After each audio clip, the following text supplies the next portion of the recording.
Thank you, Assemblyman Ra. Say their names. Joseph Pigantini and Waverly Jones.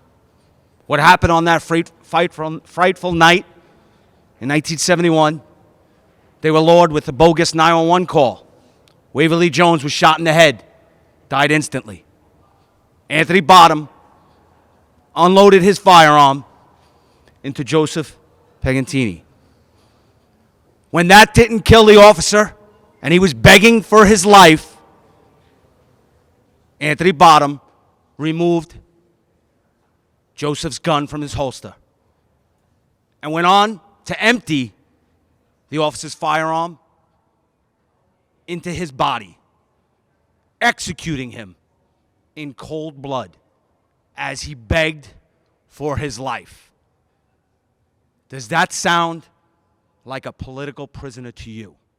That sounds like a terrorist who used a bogus 911 call to lure two public servants, a diversified crew, and he took advantage of that opportunity to take their lives.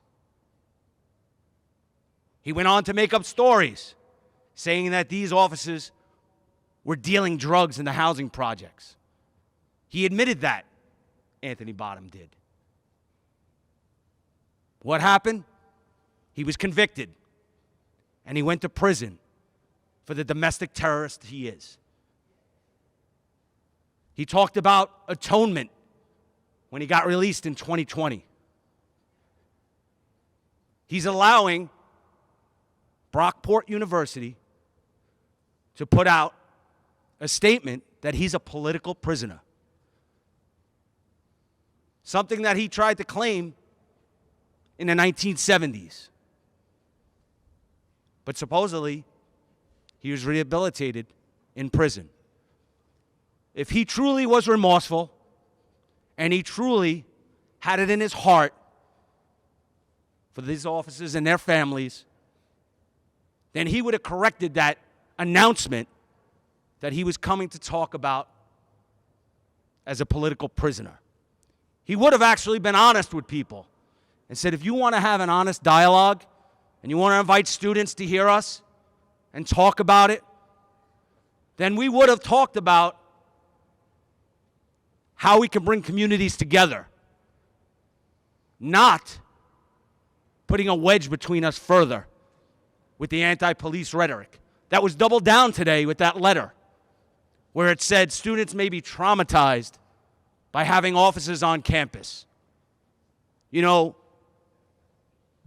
the administration said that they were not backing the so-called political prisoner aspect of the advertisement. But their words and actions, especially in that letter today, make me question it. It is disheartening. It is something that I feel rips apart the memory of Joe and Waverly. Say their names. Their lives mattered. And we need to have an open dialogue about the actions of that day that will forever live in our hearts and our minds. God bless them.